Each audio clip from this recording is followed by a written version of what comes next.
Solid as a rock, tougher than granite, and seemingly impervious to the sands of time, there's nothing quite like a Mercedes G-Class. It remains politically incorrect and hugely expensive, but it's now a much more credible alternative to less unique super-luxury large SUVs, thanks to modern-era engineering adopted in a way that hasn't diluted this Geländewagen's unique character.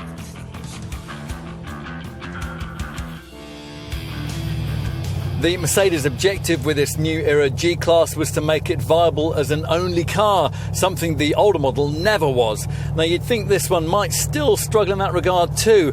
After all, conceptually it remains pretty old hat, built on a solid ladder-framed chassis and featuring an old-fashioned live rear axle and a prodigious 2.5-ton curb weight. And yet what we've got is something quite different, well, for a G-Wagen anyway, and that's thanks to the fact that the front suspension, the steering system, the gearbox and the engines are all completely new. So, you might be surprised to learn, is all the familiar looking bodywork, and it's now fashioned with copious amounts of aluminium, which accounts for much of the 170 kilo reduction in curb weight. It's all enough to transform the way this Geländewagen tackles the only kind of terrain it previously struggled to conquer, tarmac. Now, if you happen to remember the way that the previous version of this car lumbered and lurched about, then you'll find the accurate rack and pinion electromechanical steering of this revitalised version to be a revelation. It still doesn't handle like a Range Rover, but it's no longer embarrassed by one either. There are two engines on offer, the 585 horsepower 4-litre twin-turbo V8 of this top Mercedes-AMG G63 petrol version, and the 286 horsepower 2.9-litre straight-six diesel of the alternative G350D. The latter variant manages 29.4 mpg on the combined cycle and 252 grams per kilometre of CO2. Both derivatives use a new 9G-tronic auto gearbox, and they feature a dynamic select driving mode system that offers an extra slippery setting for greasy tarmac use. And there are also specific G-mode settings for the off-road use that remains this Geländewagen's true comfort zone. It's still the only series production car with 3 fully locking differentials for the rear, the centre and the front.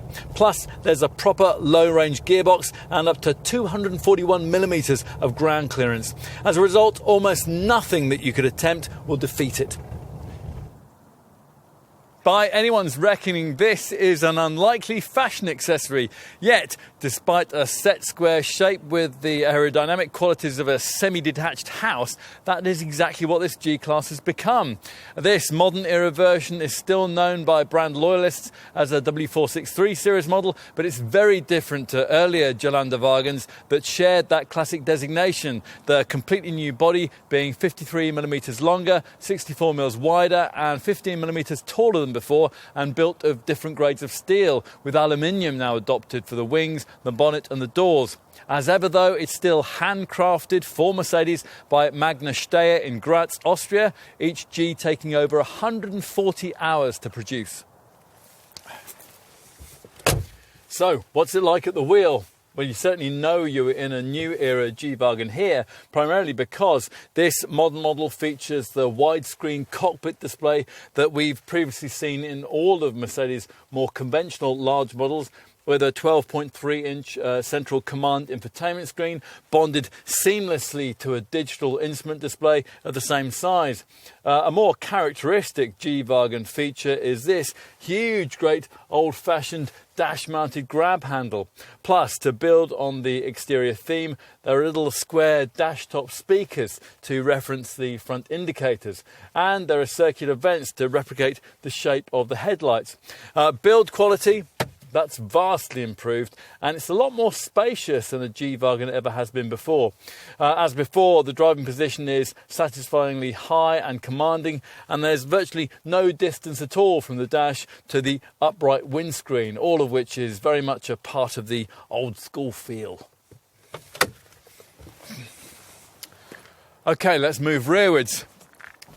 Sitting back here, you'd never know you were in an SUV that was nearly 5 metres long, but it is vastly more passenger friendly than it used to be, with plentiful headroom and the fresh platform freeing up a massive 150 millimetres more legroom.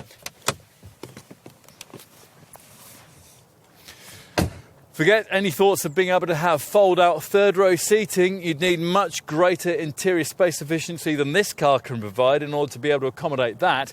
As it is, there's just about enough space back here for a half reasonably sized boot. Because of the tailgate-mounted spare wheel, you have to access it via this inconvenient side-hinged arrangement. That's particularly awkward for markets like ours that drive on the left. Once everything's opened up, you'll find 667 litres of space. It's thoroughly modern, but all the things that make a G-Class special and unique remain intact. Now, we could have been served up a lifestyle-orientated copy of the original, but this remains the real thing. From Afghanistan to the Amazon, from Kensington to the King's Road. And it is, quite simply, unique.